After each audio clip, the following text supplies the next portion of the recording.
This trend of these fake marriages needs to stop. I get Christians on my live stream all the time, and they say things like, we are married, but they never made it legal. They say things like, oh, we're married before God alone.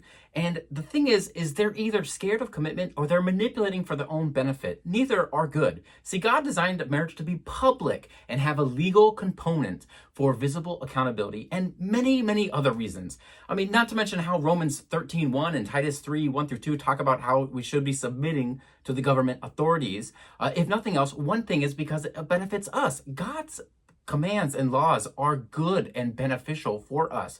1 Peter 2:13-14 says, submit yourself for the Lord's sake to every human authority, whether to the emperor as to the supreme authority or to the governors who are sent by him to punish those who do wrong and commend those who do right.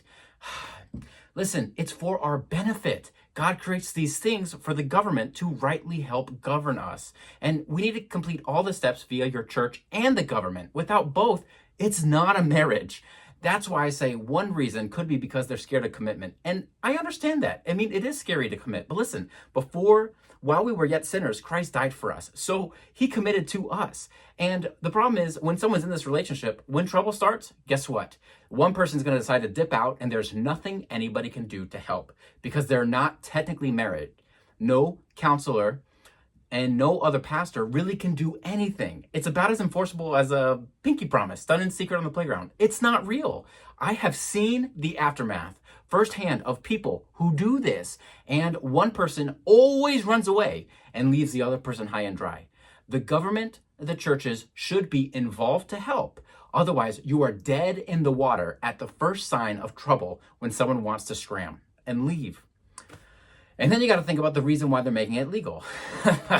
Look, I'd argue it's to manipulate for their own benefit. I don't know their heart, but let me just explain this. See, doing things in secret, for the most part, is always frowned upon within Scripture, but especially something like this. The thing is they're going to try and use the argument of, oh, well, Acts 5:29 says we must obey God rather than man. But this is not a pass just to disobey because we don't like or trust the government. By the way, typically people who use this reason is because they don't trust the government, which vicariously they don't trust God because God would be able to work through them. Listen, everybody's going to fail you. The idea is you trust God. And God says to do things a certain way, so you trust how he does it. The context indicates that Christians should submit to the authorities, except for rare instances where the government will give commands that are clearly contradictory to God's will. Not things like, I just don't trust the government. And if these people really don't trust the government, then don't be a hypocrite and truly live outside of it for everything. I would never recommend this, but if you're going to not be legal using marriage, then don't use the government and legalities for anything else. Don't use public roads, don't use schools, don't use parks, don't use libraries, don't use pipes, don't use phone lines, don't call the police, don't call the fire department, don't ever take from a food pantry, and I hope you never take unemployment or disability ever in your life.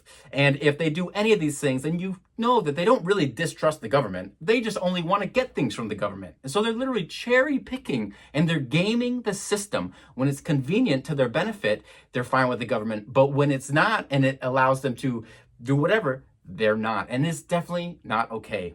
And I'm sure that there are some like crazy extreme cases in like persecuted countries where there may be some exception to this, but 99.9999999999999% of people, you need to do it through both the church and your government.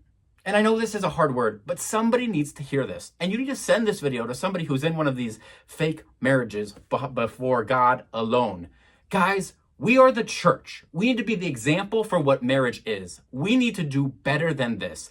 This trend of these fake marriages needs to stop.